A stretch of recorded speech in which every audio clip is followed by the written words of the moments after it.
Shame on you for voting for sterilising children. Shame on this chamber.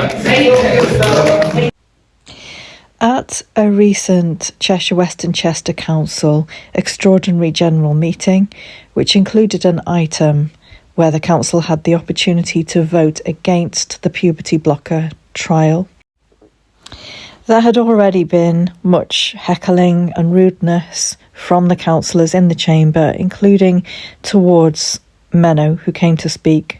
For example, when he stood to speak, he hung a sign thanking the Supreme Court for their ruling, and other people have brought signage before, but some of the usual suspects, some of the Labour councillors shouted out, asking the chair if he was allowed to do that.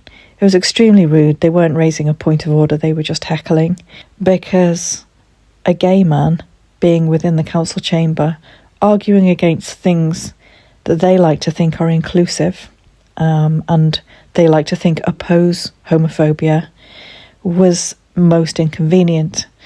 So the speeches delivered by our speakers were absolutely brilliant, but as the votes came in, Menno decided that he would take his opportunity to have his say with regards what he thought of some of those councillors for the way that they voted against the interests of children.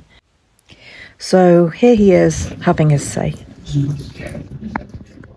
Okay, that's not happening. Thank you. You have just voted for sterilising children, most of whom will grow up to be lesbian, gay or bisexual, most of whom are autistic. Shame on you for voting for sterilising children. Shame on this chamber. So I was really glad that Menno chose that moment to have his say, because a lot of these councillors hide behind calling people bigoted, homophobic, etc. whenever we try to point out how unethical this trial is. And within Cheshire West and Chester, the council is completely captured by this ideology, which means that many of our looked after children will be amongst the most vulnerable cohorts being referred onto this puberty blocker pathway trial. So this is a national issue, but this is why it translates to the local issue. This is why local councillors need to care about this issue and be strong and principled and take a clear-cut position on it to pressure the government. So that was the whole point of bringing this to the council.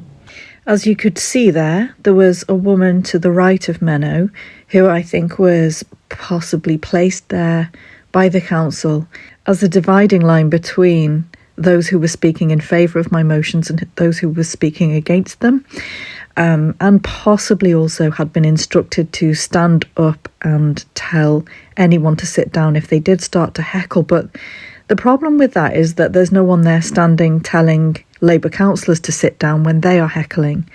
So the whole thing is incredibly one-sided. Speakers aren't supposed to shout, but neither are councillors. So the councillors set the tone, and social change never happens by everybody always being polite and calm. So I thought it was good that Menno had his say.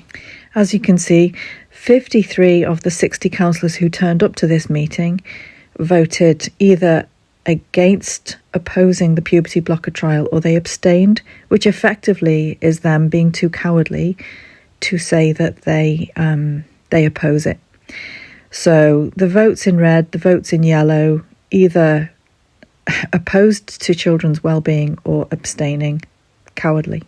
In Menno's speech, he had made it very clear, in case anyone was unclear, that young children who are being funnelled onto this puberty blocker trial in the main are children who would otherwise grow up to be lesbian, gay or bisexual, and he referenced his own childhood and the amount of bullying he had received as a child for not being a typical enough young boy, and how he himself could have had his life ruined had these puberty blocker trials and puberty blocking drugs been normalised at the time that he was growing up. These councillors in yellow and red ignored this. And this is incredibly important for the public to be aware of, because most of those names in red are Labour councillors. Most of the abstentions were independent, Labour, Green, Lib Dem. There were some Conservative abstentions, it's important to mention that. And it's important for the electorate to know when the local elections roll around next time, which for us in Cheshire West and Chester is next year, exactly where their councillor stands on this in case that councillor is looking to stand again for election. So a massive thank you to my 3 speakers who attended in support, Menno, Sally and Louise. And these are really important things for people to be doing within their local councils. Let your councillors know. They want to be re-elected in many, many cases. Let them know this matters. Force them to reveal what their position is on this important issue.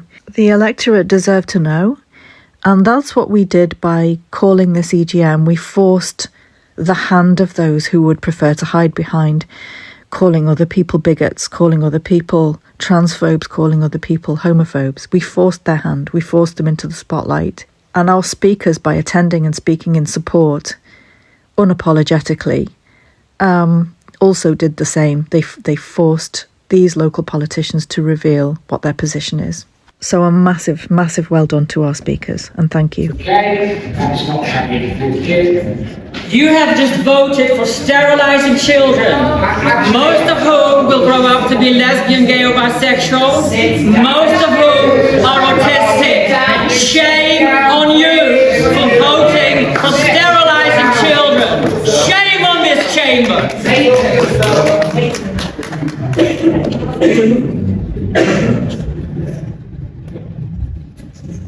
Okay. We now move on to